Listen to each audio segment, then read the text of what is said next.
জমি আছে অনেক, নগদ অর্থ নেই, হজ ফরজ হবে কিনা। আসলে দেখুন, বিষয়টা খুবই চমৎকার এবং আমাদের প্রত্যেকেরই জানা দরকার। হজ ফরজ হয় কখন? যখন একজন মানুষ সামর্থ্যবান হয় তখনই কিন্তু হজ ফরজ হয়। আর সে মর্মে আল্লাহ সুবহানাহু ওয়া তাআলা বলছেন, ওয়া তিম্মুল হাজ্জা ওয়াল উমরাতা লিল্লাহ, তোমরা আল্লাহ তাআলার জন্য হজ করো, উমরা করো। এবং আল্লাহ সুবহানাহু ওয়া তাআলা পবিত্র কোরআনের বিভিন্ন আয়াতে হজ করার ব্যাপারে গুরুত্ব আরোপ করেছেন। রাসূল করিম সাল্লাল্লাহু আলাইহি ওয়াসাল্লাম পবিত্র হজের ব্যাপারে সুস্পষ্ট এমন বর্ণনা দিয়েছেন। রাসূল করিম সাল্লাল্লাহু আলাইহি ওয়াসাল্লাম বলেন, মান মালাকা যাদান ওয়া রাহিলাতান তুবাল্লিগহু ইলা বাইতিল্লাহ ওয়া লাম ইয়াহুজ্জা ফালা আলাইহি আন ইয়ামুতা ইয়াহুদিয়্যান ওয়া লা নাসরানিয়া। যে ব্যক্তি হজ করতে সক্ষম কিন্তু হজ করল না, আদায় করল না, সে ব্যক্তি যদি হজ আদায় না করে মৃত্যুবরণ করে তাহলে সে হয়তো ইহুদি হয়ে মারা যাবে, না হয় খ্রিস্টান হয়ে মারা যাবে। তার মানে ইমানদার অবস্থায় মৃত্যুবরণ করতে পারবে না। এখন আমাদের মধ্যে অনেকে আমরা জানি না যে হজ কখন ফরজ হয়। দেখুন, হজ একটি গুরুত্বপূর্ণ বিধান, ইসলামী শরীয়তের 5টা গুরুত্বপূর্ণ স্তম্ভের মধ্যে একটি স্তম্ভ।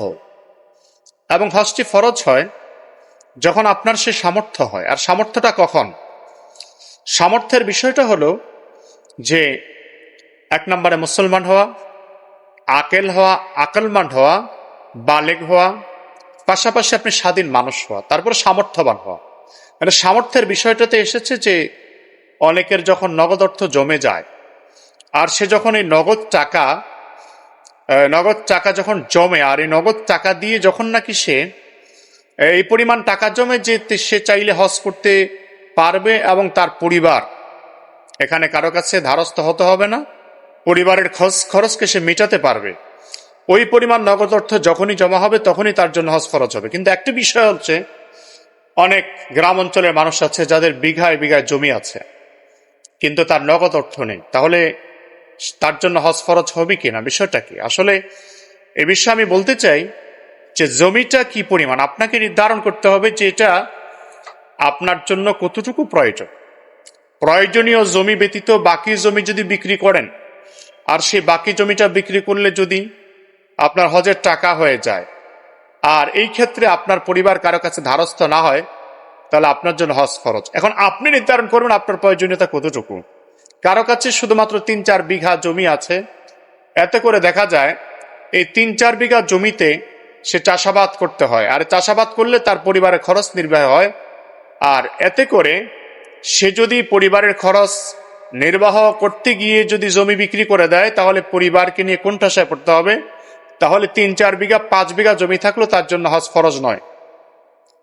আর জমি আছে কিন্তু নগদ অর্থ নেই, আমি আবার বিষয়টা ক্লিয়ার করছি, জমি আছে কিন্তু নগদ অর্থ নেই, তাহলে জমিটা প্রয়োজনীয় জমি।